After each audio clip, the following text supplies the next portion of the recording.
Remember recently in the morning I did that really awesome Kennyworth blue truck that I had a look at recently in a previous video? Mind you, it was really awesome, but there was actually one thing that you actually didn't realise. Of course, yes, whenever you think about the mirrors, it's those two thingy bobs there. But one of them looks like there's a mistake here, and I'm basically just going to go ahead and take a look at what in the flippin' heck are you actually talking about. So I didn't know what to say here. But yes, what we can see here is the mistake. Can you see what's wrong with this truck here? And look at this. This mirror here, it looks like it's seen pretty much 5 better days. Well, I gotta tell you what, if I coloured this one in fully grey, well, this would have never ever happened. There's actually a little blue stain on the truck mirror. Can you see that? I can. But anyways, what's actually on top of this very awesome looking toy truck that I've made? In fact, it's one of the first ones I've made so far in this video. Maybe not, because I've made, like, you know, I've already made a pickup truck, eh? But this here is your typical truck. Okay, so it looks really, really nice. One of the best things about this toy is that, although I'm showcasing it again, look at that, the back doors can open up like so, just to store items here. Therefore, it's much, much nicer than I would actually expect. It's quite a very nice looking toy here. Oh yes, can I say this again? Special company ×2, special customers and special deliveries. Yep, that's what we call a really cool looking toy. And mind you, I really love that design so much, even with the face and the radiator grille in the middle. Hooray! And yes, my hands were dirty because I was colouring that truck fully blue, okay? And yes, if you remember in the previous video, remember I did the Moorhen tour here. I'm just going to showcase this for you again, because I actually, guess what, added licensing info to all of the Moorhen chicks. But I got a funny feeling when I did these toys, one of them actually started to rip though, because I was actually rushing too much there, which meant I had to create a new one. I believe this one here might be the other one out there, because look at this. Because I think if you look at it this way, the eye looks sort of different, and also the shade of brown on the top of its forehead looks so different in terms of its colour. Here's a normal one here. And if I do this side by side in comparison, look at that, this one's pretty much lighter than usual than this one here. Not sure if you can see the one on camera, but yeah, it looks quite different though, that Moorhen chick, obviously, not an adult. But yeah, I'm actually starting to perform a lot more better than before, eh? But it looks quite amazing though, such a very interesting change along the way though. But before I should actually move on, let's see what we have. Obviously, I've just missed out 2 chicks there. Here's obviously the 6th one, and I'm looking for the 8th chick, which I believe is this one here. Okay, so I believe this one here is still alive, still nice and intact. That one there is also pretty much nicely done as well, because I can't see any rips on these critters, or so I say, I said the word chicks. Ow! My office chair is literally right behind me. Ouchie! I should have just moved that freaking office chair right at that section there. You know, at the foreground, no, sorry, the background. Why do I get things mixed up these days? I'm sure of it whenever I'm making videos like that, I suppose, eh? I could have just moved that freaking office chair, which was the red one, of course, the red office chair, right in front of the door there. At the background, okay? But anyways, obviously that's it. That's what the chicks are. Anyways, let's move on to our 2. Sorry, let me just show you the correct method of looking at number 2. Here you go. 2 Flip-Up Origami British Wildlife Collection toys. And yes, I almost said the word flapping birds, because both of these toys ain't even flapping bird toys overall though. In fact, there's a great Cormorant swimming flock 5-pack. In fact, it's called the Swimming Great Cormorant's Small Flock 5-pack. £6.99 or £7. I love the way that they did with the letter S in the shape of a cormorant. Okay, it looks very, very nice. Sometimes whenever I'm starting to focus on things, they end up quite blurry, eh? Anyways, there's the back of the envelope there, all the packaging as you caught a lovely picture of a swimming cormorant. Looks like it's swimming and walking in a very cartoony sort of way, eh? Probably call it as the Jesus bird for that sort of design. And there's a cormorant with a very big wing, just to showcase that this is the product. And we've also got like another product here in the same price.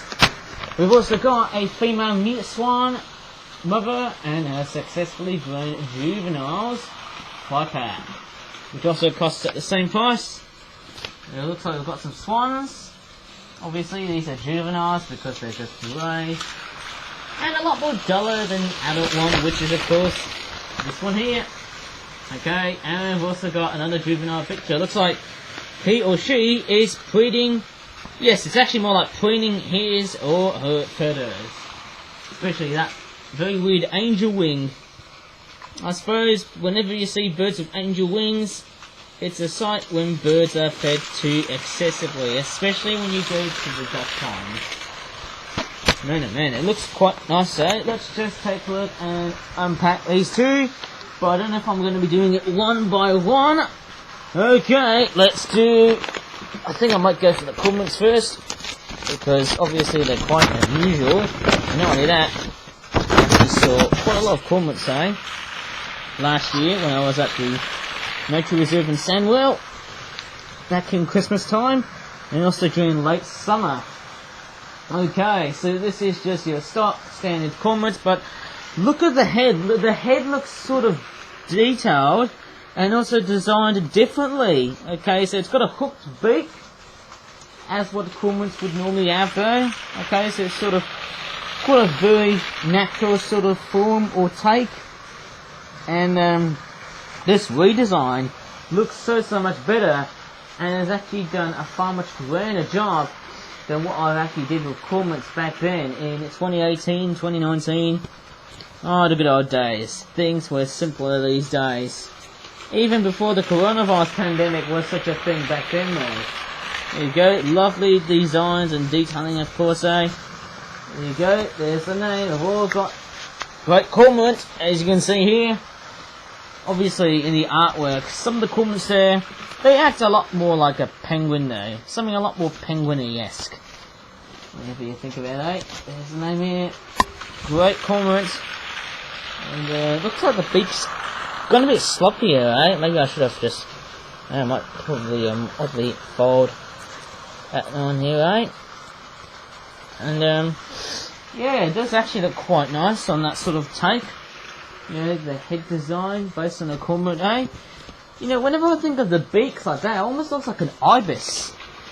You know, it almost looks like the head of a bin chicken or white ibis. I think that's what Australians call these white ibises. You know, the ones with the black necks and heads. Yeah, they look quite interesting there. Same detailings and designs. Lovely dark tail at the back. Saying the word dark and not duck.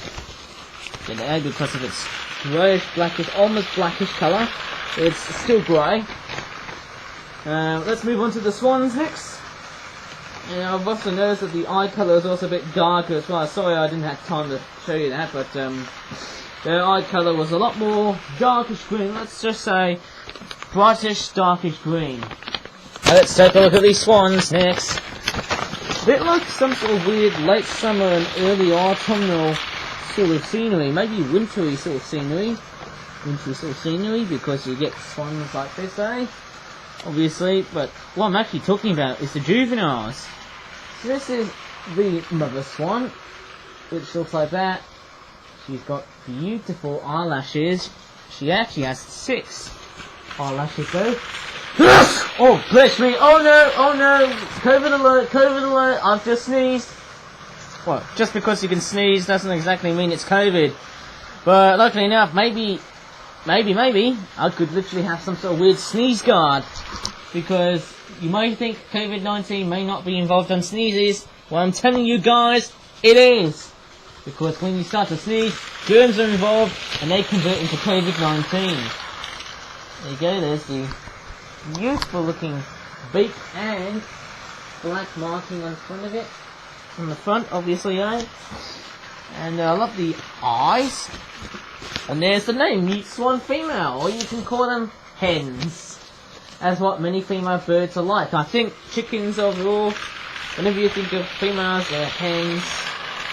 And whenever I think of herringull females, they're also called hens. But anyways, this overall is a juvenile mute swan. It's obviously designed differently, and it's actually in the same sort of design as those Valentine's Day mute swans, because you know why? Look at those designs. They look very, very similar indeed. It looks like these swans are having a great big attempt at kissing each other, but it's not the breeding season, and they're not fully grown yet. Also, if I put a mute swan, a female one like that, then you start to see some of the height comparisons and massive differences you can see there. If I put that there, and if I grab all the other mute swan juveniles, I've actually created it all by myself, remembering that the mute swan juveniles aren't actually named, going straight from beak to tail, obviously I can't tell which one of these is the longest.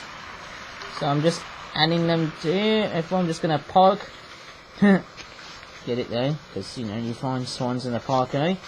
Poke all these swans to where they are. I suppose that this one here, if I'll grab that one there, is probably the longest. Maybe this one here, probably the longest or not though. But I need to probably set these guys up properly, because I'm going to head straight from beak to tail, not head to tail, which will be a lot more accurate, eh? So I've got a bit of a cold here, eh? In fact, this month, this April has been one of the coldest Aprils ever on record. It felt like it's winter time. Still, I know it's spring outside though, but it still feels like winter time, which is pretty absurd. And we also had some sort of weird Christmas taste, some sort of weird Christmas vibe going on here. Now I wonder what's going on, or what's wrong with spring at the moment though, and why does it feel like winter? Well, obviously it's to do with the fact that we've got cold Arctic air arriving from the North Pole, basically Santa Claus's birthplace. And actually his hometown as well, or his home country, because that's basically his region though. But maybe I could never say the word Santa though, because it's a bit too early to speak of Christmas. And I'm just doing a hard-up comparison between all of the swans I've got with me at the moment though. And it's pretty hard if you ask me, eh? Pretty hard. And I'll definitely say, sorry that's not that accurate, eh? I'll put the adult one here, beak to tail. I'm just going to put it there like so, to see which one of these is the much longest one. Oh, sorry train. I'll definitely say that this one here is the longest. Maybe this one here could be the longest. If I bring them there, let's see how it looks. So it's gone a bit funny there, although it's not really the roughest of all the videos I've produced today. Definitely say this one here is the longest, because I can tell straight forward on how long it is from beak to tail. Very, very interesting indeed, eh? Also, one of the funniest things about these swans and the swans that we get from the Valentine's Day set is you can even throw them up in the air like paper planes. Well, sort of. It's quite weird, eh? Maybe if I just throw this one here up in the air. Whoa. Wow, that is quite interesting indeed, eh? I don't think I'll be able to get it, eh? Here we go. Got it, eh? Maybe if I try and throw it over here, though, it'll make a whole bunch of sense, eh? Okay, here we go, without even hitting the freaking train. I didn't show it towards camera. Not even with my face on it, eh? Hooray! That's quite nice, eh? Oh no. That doesn't look good. That doesn't look good. Nah, it doesn't really look good at all. Oh no! Oh no! Oh no, this is pretty much flip-flap animal cruelty. Oh no! Oh, it's got back already, eh? Thank you. No, it's because you just ran over my freaking swan. Maybe I should have never ever done that one, eh? Well, I think that's probably what I am, eh, in this video. And I gotta tell you what, you actually thought, wow, you ain't going to be doing a second video today, but I am glad to make one indeed. I'm just so glad I'm doing 2 videos a day, eh? Well, Sunday, Monday and Tuesday obviously. But if you really have enjoyed this video and want to see more, go ahead and please do give this video a good like. And also subscribe to my YouTube channel as well. And I'm also very sorry that I'm dealing with so many changes to the way that I'm doing my YouTube channel at the moment though. As instead of basically giving this channel a long hiatus from the second half of April, I'm actually going to be continuing working on my Success channel. We haven't got a confirmed date though. I'm not really going back to residential because of the consequences I've been suffering now. But the new changes is that I will continue to make videos as usual as I would normally do. So, that sounds great news, doesn't it, eh? Anyways, hope you really enjoyed this video. And I hope these new changes will also be convenient to you guys as well. So anyways, thank you so much for watching this video. Thanks a lot guys. Thanks a lot YouTubers. And bye for now.